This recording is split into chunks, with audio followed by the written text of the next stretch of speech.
The scent of rain-soaked pavement and my own silent tears was the perfume of my ruin. I stood on the slick sidewalk, looking up at the gleaming monolith of Viridian Dynamics, my reflection a ghost in its dark, impenetrable glass. 30 minutes ago, I had an office on the 27th floor, a career I'd painstakingly built from intern to lead analyst, and a best friend I would have trusted with my very soul. Now, the security guard had solemnly handed me a cardboard box containing my desk plant and a few framed photos, his pitying glance a final, humiliating brand. The contents of that box were the pathetic artifacts of a life I no longer recognized. The termination letter in my coat pocket felt like it was burning a hole through the fabric, its clinical language searing itself into my mind. Gross misconduct, violation of company data protocols, effective immediately. It was all a lie, a beautifully constructed, meticulously delivered lie, orchestrated by the one person who knew exactly how to destroy me. Her name was Chloe, and for 10 years she had been my other half. Our story began not in a corporate cage, but in the chaotic, hopeful mess of our university dorm. We were an unlikely pairing, a study in contrasts that somehow created a perfect whole. Chloe was fire, a whirlwind of sun-kissed hair, infectious laughter, and a boldness that dared the world to tell her no. I was the quiet observer, the strategist, finding my power not in commanding a room, but in understanding the subtle currents flowing within it. She was the spark, I was the blueprint. I remember the night we became more than roommates. It was during our sophomore year, and my world had just been shattered by a heartbreak that felt apocalyptic. I was curled on my bed, convinced the ache in my chest was a permanent condition. Chloe burst in, not with platitudes, but with a weapon. In her hand was a printed dossier, compiled over months just in case. It was filled with my ex-boyfriend's most deeply buried secrets. His terrible, unpublished poetry, his clandestine fear of pigeons, the fact he'd failed his first driver's test 3 times. She sat cross-legged on the floor, reading them aloud with dramatic flair until my sobs turned into helpless, hiccuping laughter. "Listen to me, Maya," she'd said, her voice softening as she wiped a tear from my cheek. "No one gets to break your heart and walk away smiling. We're a team. We protect our own." That was our founding principle. We were a team. When her father passed away suddenly in our final year, I was the one who held her together. I made the calls she couldn't make, organized the food, and stood beside her at the funeral, a silent pillar when her own strength gave out. In the hollow, grief-stricken weeks that followed, I was the one who reminded her to eat, who dragged her to class, who assured her that the world, though irrevocably changed, was still worth facing. We were sisters, forged in the fires of late-night study sessions, cheap wine, and profound personal loss. We built the architecture of our adult lives with the unshakable belief that the other would always be there to hold the walls steady. That belief followed us into our careers at Viridian Dynamics. It felt like kismet when we both landed jobs at the prestigious marketing firm, a validation that our partnership was meant for bigger things. She was a natural in client relations, her charisma a tangible force that won over the most skeptical executives. I found my home in data analytics, my love for patterns and quiet deduction making me the secret engine behind some of the company's most lauded campaigns. Our lunch breaks became a sacred daily ritual at a small cafe around the corner, a bubble of trust where we would dissect office politics, celebrate each other's wins, and vent our frustrations. "Old man Sterling is writing me about the quarterly reports again," she'd groan, stabbing at her salad. "He doesn't get that you can't rush art. Just give him the top-line metrics he wants first," I'd advise, pushing a flash drive across the table. "I reran your numbers and visualized them.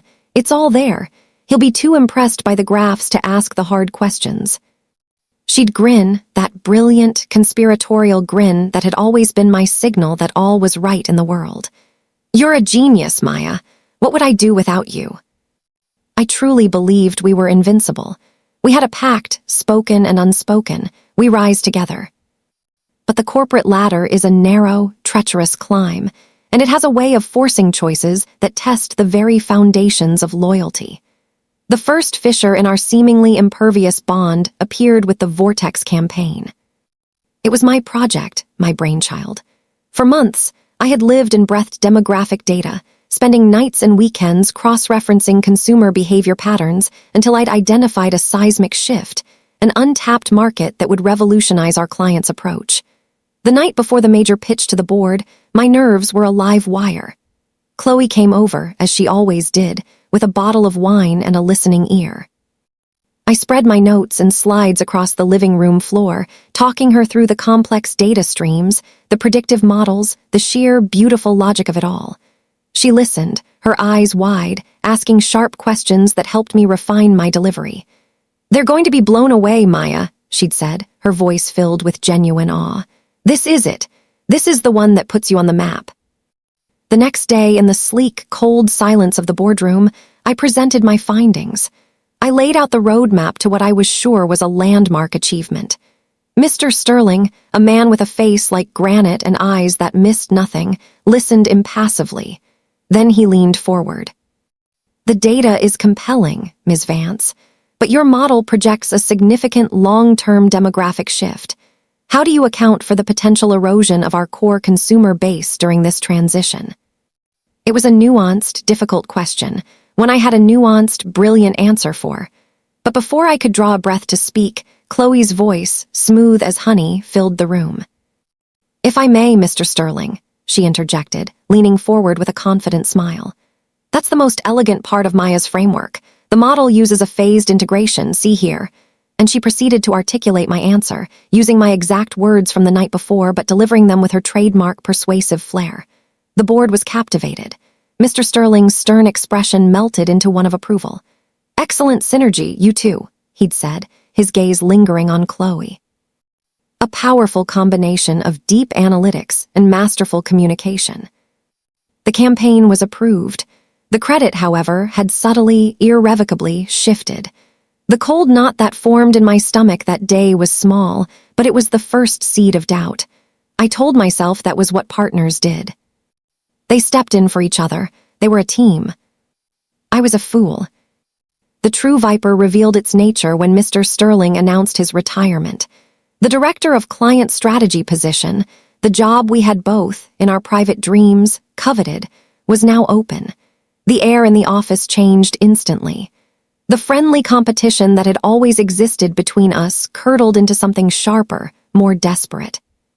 Chloe's ambition, once a trait I admired, became a palpable, almost predatory force. Our sacred lunches became strained, filled with loaded silences and veiled barbs about each other's workloads. She began scheduling closed-door meetings with senior partners, her laughter echoing from behind polished wood with a new, calculated tone.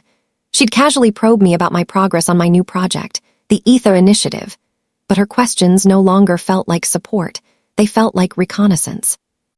The Ether Initiative was my masterpiece, my undeniable ticket to the directorship.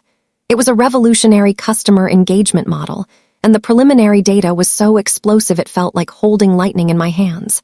I knew, with every fiber of my being, that this would be the centerpiece of my application. And yet, trapped in the decaying orbit of our friendship, I still shared it with her.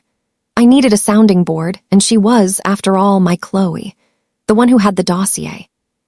The one who had held me at her father's funeral. I clung to the ghost of that girl, desperate to believe she was still in there.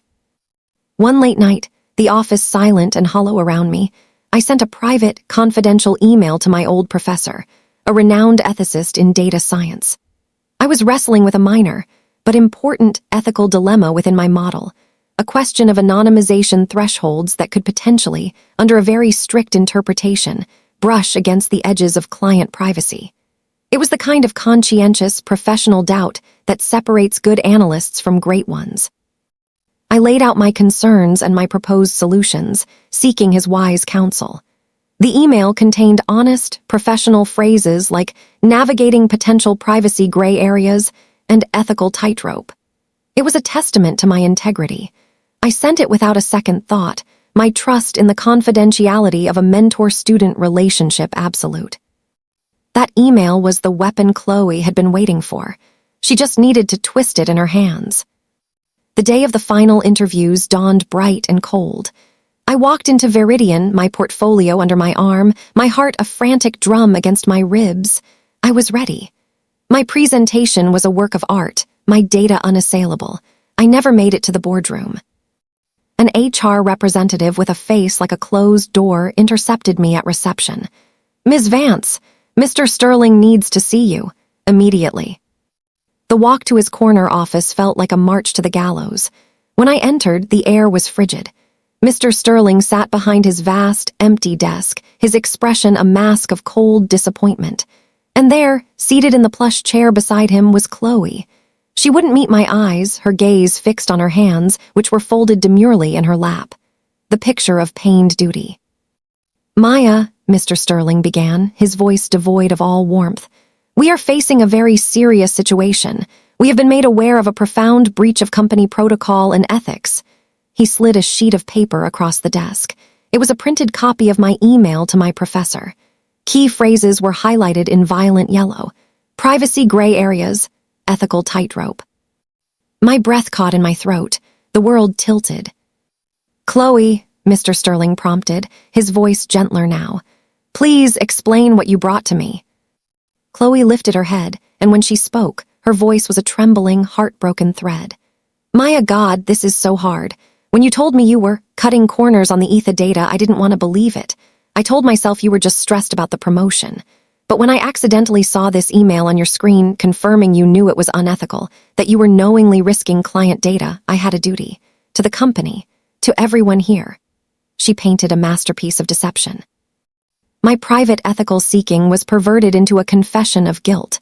My integrity was recast as reckless ambition. She was the brave, loyal whistleblower. I was the corrupt, dangerous liability. I was rendered speechless, paralyzed by the sheer, audacious horror of it. The betrayal was so complete, so brilliantly cruel, that my mind simply refused to process it. Mr. Sterling slid another piece of paper toward me, my termination letter. "For gross misconduct and potential data privacy violations, your access is revoked. Security will escort you out." The walk of shame past my stunned colleagues, the cardboard box, the finality of the elevator doors closing, it was all a blur. But one image was burned into my memory with photorealistic clarity. As I was led from Mr. Sterling's office, I glanced back. He had placed a comforting hand on Chloe's shoulder. "You showed immense loyalty to Viridian today, Chloe," he said. And in that fleeting moment, before she could recompose her face into one of somber responsibility, her eyes met mine. And I saw it, not regret, not shame, a flash of pure, unadulterated, glorious triumph.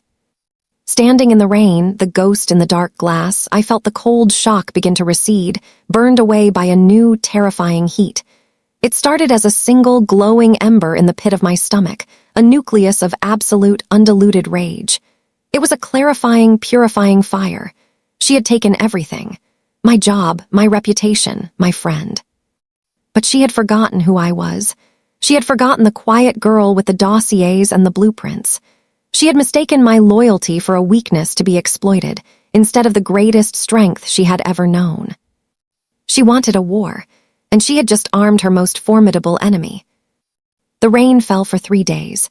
It matched the internal deluge within my apartment, a flood of shock, grief, and a rage so profound it had its own temperature. I moved through the rooms like a phantom, the silence broken only by the ping of my phone as concerned messages from former colleagues came in, each one a fresh stab of humiliation. I didn't respond. What could I say? That the golden girl of Viridian, Chloe, was a viper. They'd never believe me. Her performance had been too perfect. But on the 4th day, the rain stopped. The sun broke through the clouds, casting long, sharp shadows across my living room floor. It was a sign. The time for mourning was over. The time for building had begun. I opened my laptop, the glow of the screen illuminating my face in the dim room. I created a new folder, password-protected and encrypted. I named it Project Phoenix.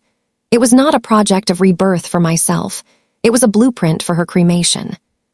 The first rule of engagement: intelligence. I needed to understand the full battlefield. My own position was clear. I was unemployed, blacklisted in my industry before the news had even fully spread, and living on savings that would last 6 months, maybe a year if I was frugal.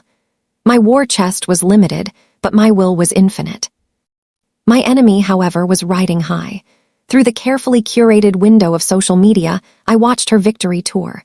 There was a post celebrating her interim promotion to director, a photo of her smiling behind Mr. Sterling's old desk.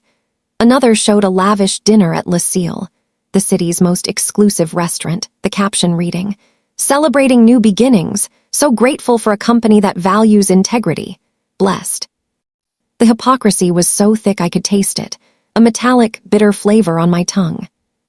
But social media was only the glossy brochure. I needed the internal report, and I still had it. In the chaotic, swift execution of my termination, they had revoked my keycard, my email access, but they had forgotten a ghost in the machine, a backdoor administrative login to the project management server I had created 2 years prior during a system migration. David in IT had been overwhelmed, and I'd built it as a temporary failsafe. It was never decommissioned. With a few keystrokes, I was inside Veridian's digital bloodstream. I spent days immersed in the data. I saw the official memo about my dismissal, a sanitized version that cited data integrity concerns. I saw the flurry of emails reassigning my projects, including the Ether initiative, which was now. I felt a fresh wave of nausea under Chloe's leadership. She was presenting my work as her own. But more importantly, I saw her. Not the curated image, but the real Chloe. I had access to her corporate credit card statements. The business dinner at Le Cile was billed to the company. There were charges for a weekend client retreat at a luxury spa that coincided with a series of very personal, very non-client-related Instagram posts. She was getting sloppy, emboldened by her success and believing herself untouchable. She was embezzling in small, deniable ways. It was a start, but it wasn't enough. Taking her job would be justice, but it wasn't revenge. Revenge required a deeper, more personal cut. I needed to find a pressure point, something she valued almost as much as her career. And then I found it. It was buried in an old, archived chat log from our personal cloud drive, a place we hadn't used in years. We were in our mid-20s, dreaming aloud. She was complaining about her cramped apartment, her terrible landlord. I just want a place of my own," she had written. "A proper home, not some rented box. A place with a garden, a place that's mine. That's the real dream, Maya, more than any job, a sanctuary." A sanctuary. A few deep dive searches into public property records later, and I found it. Chloe Marie Evans was the proud owner of a sleek, modern townhouse in the increasingly trendy Northwood district. The purchase date was just over a year ago. The mortgage was with a major bank, but the down payment was substantial. My analyst's mind, trained to find patterns, began whirring. Her salary at the time couldn't have supported such a large down payment. Not unless she had help, or another source of income.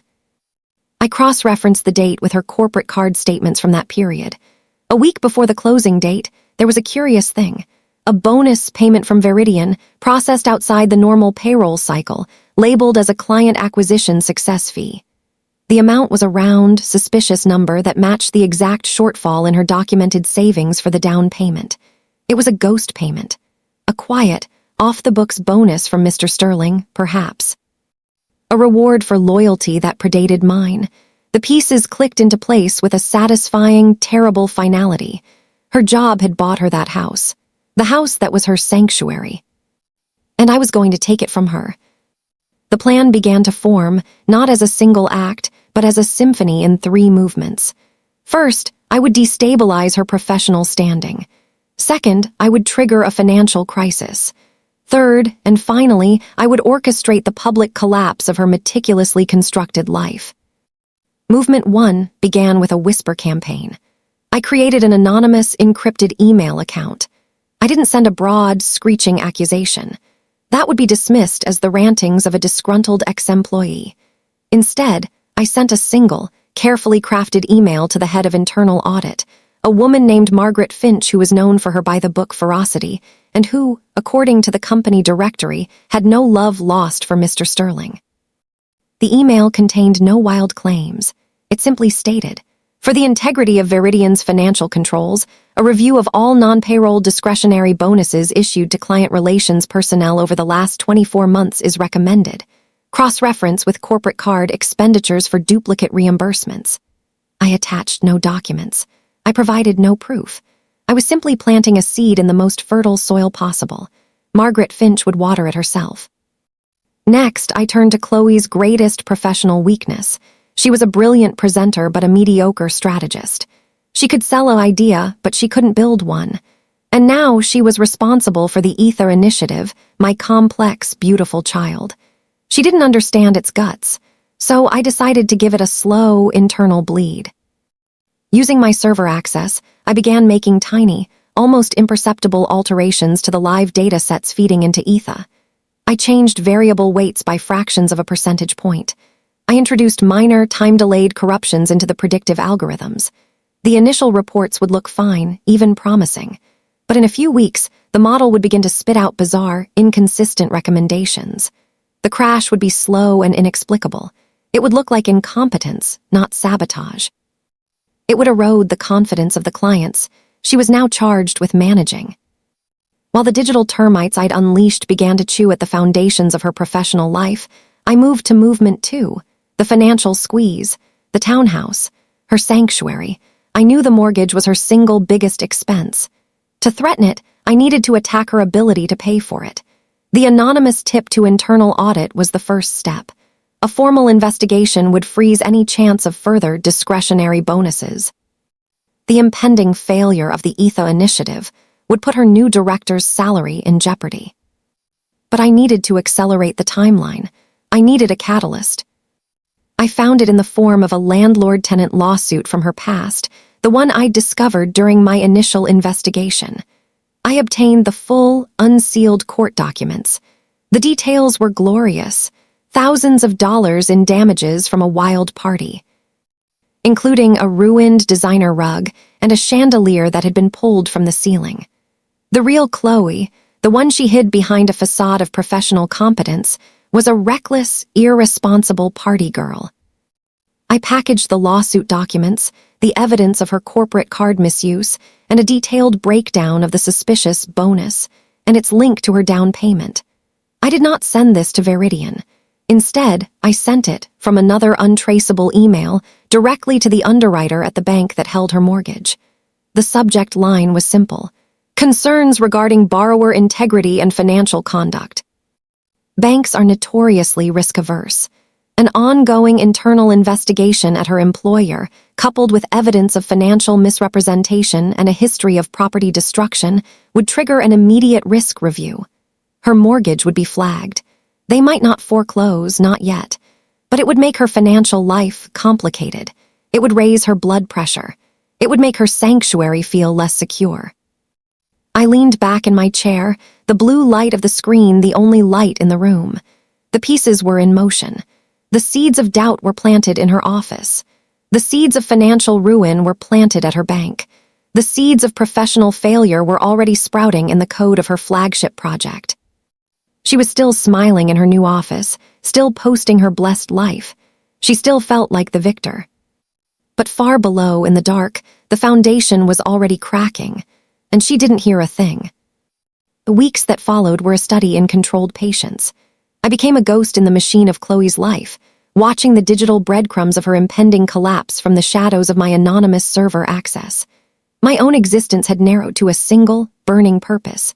I took a part-time job at a quiet bookstore, a world away from the glass and steel tension of Veridian, to stretch my savings. The musty scent of old paper was a balm, a stark contrast to the sterile, backstabbing air I'd left behind.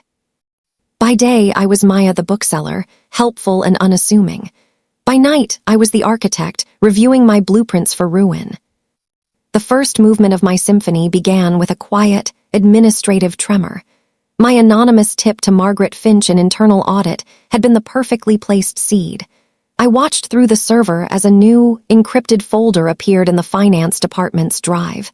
Project Verida's Discretionary Expenditure Review CR Department. The hunt was on.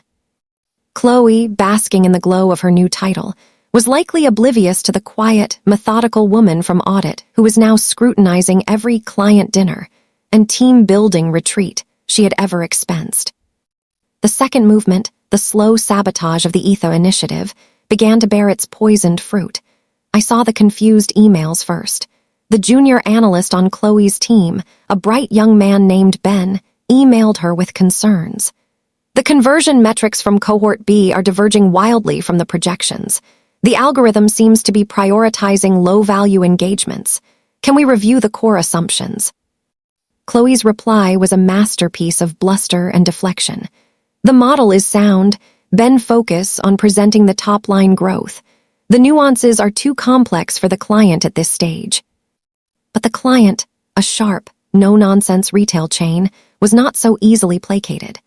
Their project manager began CCing Mr. Sterling on emails, their tone shifting from collaborative to concerned. The recommendations from the ETHA model are directly contradicting our own market research. We're seeing a negative ROI in test regions. We need a full diagnostic, or we will be forced to reconsider our Q4 investment. I watched as Chloe scrambled. She scheduled panic meetings, demanding her team find the glitch. But without my deep, intuitive understanding of the data architecture, they were fumbling in the dark, applying band-aids to an internal hemorrhage. The project that was meant to be her crowning glory was rapidly becoming an anchor around her neck. Mr. Sterling's emails to her became less frequent, his tone cooler. The golden girl was tarnishing. It was time for the crescendo. Movement 3 required a public stage. I needed to tear down not just her career, but the meticulously crafted image she presented to the world. I needed to expose the reckless, duplicitous reality beneath the blessed facade, and I knew just the venue. Veridian's annual Innovation Gala was the social event of the season for the city's corporate elite. It was a black-tie affair where deals were made, promotions were celebrated, and reputations were burnished under the glittering chandeliers. Chloe would be there, of course, the newly minted director, expecting to be the center of admiration. It was the perfect place for a downfall. The plan was audacious, a high-wire act that required precise timing. In the days leading up to the gala, I executed the final digital preparations. I prepared 2 email blasts, scheduled to send automatically at a specific time during the event. The first was to the entire Veridian Dynamics staff list, including the board of directors and every intern. The second was to a curated list of society bloggers and business journalists I'd compiled. The content was brutal in its simplicity. It contained no ranting, no accusations from a disgruntled ex-employee. It was just a presentation of facts, a digital dossier of duplicity. I included screenshots of her corporate card statements, with the spa weekend and lavish personal dinners highlighted. A side-by-side comparison, the date and amount of the suspicious client acquisition success fee, bonus, and the closing document for her townhouse showing the identical down payment. The full, unsealed lawsuit documents from her previous landlord, detailing the thousands of dollars in damages from the wild party. Selected email chains where she dismissed her team's concerns about the failing ETHA project, demonstrating her managerial incompetence. The email's subject line was, "The True Cost of Integrity, a portrait of director Chloe Evans." The body of the email was a single, devastating sentence. Veridian Dynamics deserves leadership built on more than lies and stolen credit. On the night of the gala, I dressed in a simple, elegant black dress I'd owned for years. I didn't need a ticket. I knew the staff entrance, the delivery schedules. I slipped into the grand ballroom of the opulent hotel just as the dessert course was being served. The room was a sea of sequins and self-congratulation. And there she was at the head table next to Mr. Sterling, laughing, a glass of champagne in her hand, the picture of success. I positioned myself near the back, my heart not pounding with fear, but beating a steady, determined rhythm. I checked the time on my phone, any moment now. It started subtly. A low murmur rippled through the crowd, then another. I saw people look down at their phones, their eyes widening. The murmur grew into a wave of shocked whispers. I saw Mr. Sterling's assistant hurry to his side, leaning down to whisper urgently in his ear. His face, previously relaxed and jovial, drained of all color. He looked at Chloe, his expression a thundercloud of betrayal and fury. Chloe, confused by the sudden shift in the room's energy, smiled nervously. Then her own phone buzzed on the table. She glanced at it. I saw the exact moment her world ended. Her smile shattered. Her face went ashen. She fumbled with the device, her hands trembling so violently she nearly knocked over her champagne flute. She was reading her own downfall, broadcast to everyone she knew. The scene unfolded like a slow-motion car crash. Mr. Sterling stood up abruptly, his chair scraping loudly against the floor. He didn't say a word to her. He just turned and walked away, leaving her alone at the head table. The society bloggers were already circling, phones held aloft like weapons, capturing her public humiliation. I didn't stay to watch the rest. I had seen all I needed to. I turned and melted back into the shadows from whence I came, a ghost satisfied. The aftermath was swift and merciless. Chloe was placed on administrative leave the next morning. The internal audit investigation, now armed with very public evidence, concluded rapidly. She was terminated for gross misuse of company funds and falsification of records. The bank, spooked by the very public scandal and the evidence I'd provided, called in her mortgage for review. With no job and a publicly destroyed reputation, she couldn't secure a new loan. The sanctuary she had bought with stolen credit was foreclosed on. I heard through the grapevine that she moved to another city, a phantom herself now, her career in tatters. As for me, the anonymous whistleblower who exposed corruption was quietly vindicated. I received a call from Margaret Finch herself, offering me a consulting role to help untangle the ETHA initiative. I declined politely. The world of Viridian dynamics was a poisoned well. But the call was a signal. My name was cleared. My skills were still valued. I used my war chest and the quiet notoriety to start my own small, independent data analytics firm. I work from a sunlit office with a view of the park, answerable to no one but myself and my clients. The past is a closed book. Sometimes, when I'm walking through the city, I catch a glimpse of a woman with sun-kissed hair, and my breath hitches for a second. But it's never her. The sister I knew died long before I orchestrated her funeral. I don't celebrate my victory. I don't revel in her ruin. But on the quiet evenings when I lock up my office and walk home, a profound and unshakable peace settles over me. It is the peace of a battle honorably fought, a balance restored, a story finally and justly concluded. The quiet one had spoken, and the world had listened.